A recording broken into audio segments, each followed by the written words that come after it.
সম্পূরক শুল্ক কমানোর দাবিতে চট্টগ্রামে মানববন্ধন করছে ফল ব্যবসায়ীরা। এই মুহূর্তে নগরীর বিআরটিসি ফল মন্ডিতে আছেন রিপোর্টার ফেরদৌস লিপি। বিস্তারিত জানতে সরাসরি চলে যাচ্ছি তার কাছে।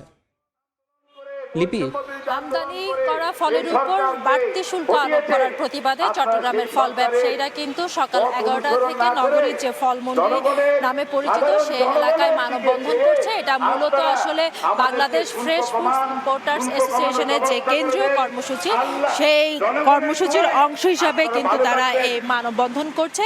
এক্ষেত্রে ব্যবসায়ীরা বলছেন যে তাজা ফলের উপর, আমদানি করা তাজা ফলের উপর যে শুল্ক আরোপ করা হচ্ছে এতে তাদের ব্যবসা অনেক বড় ধরনের একটা ক্ষতিগ্রস্ত হচ্ছে। তো এই মুহূর্তে আমার সঙ্গে আছে চট্টগ্রামের ফল ব্যবসায়ী সমিতির সাধারণ সম্পাদক তহিদুল ইসলাম।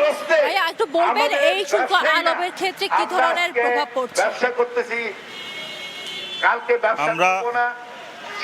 আমরা আজকে রাস্তায় নামার একটাই কারণ, আমাদের ফল ব্যবসায়ীদের উপর গত 9 জানুয়ারি হঠাৎ এক বিজ্ঞাপন দিয়ে এক আদেশে 10% এসডি বাড়িয়ে দেওয়া হয়েছে।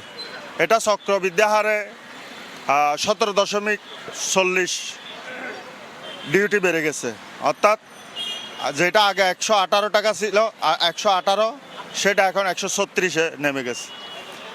আমরা ফল ব্যবসায়ীগণ গত ফ্যাসিস্ট সরকারের 6 মাস পর ডিউটি বাড়াতো ফলকে বিলাসী পণ্য ফেলে আমরা প্রতিবাদ করতে পারি নাই। তাদের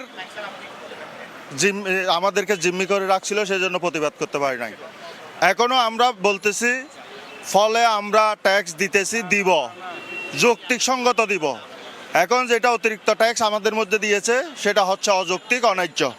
ধন্যবাদ আপনাকে। যেমনটা উনি বলছিলেন যে আসলে বাড়তি যে এই শুল্ক আরোপ করেছে তার কারণে কিন্তু আসলে সাধারণ মানুষের যেই ফলের দাম, সেই দামটা আসলে তাদের পক্ষে দেওয়া সম্ভব না এবং তারা এই মানববন্ধন থেকে হুঁশিয়ারি উচ্চারণ করেছে যদি সম্পূরক শুল্ক প্রত্যাহার না করা হয় তাহলে কিন্তু ফল আমদানি বন্ধ করা এবং বন্দর থেকে খালাস সেটা তারা বন্ধ করে দিবে।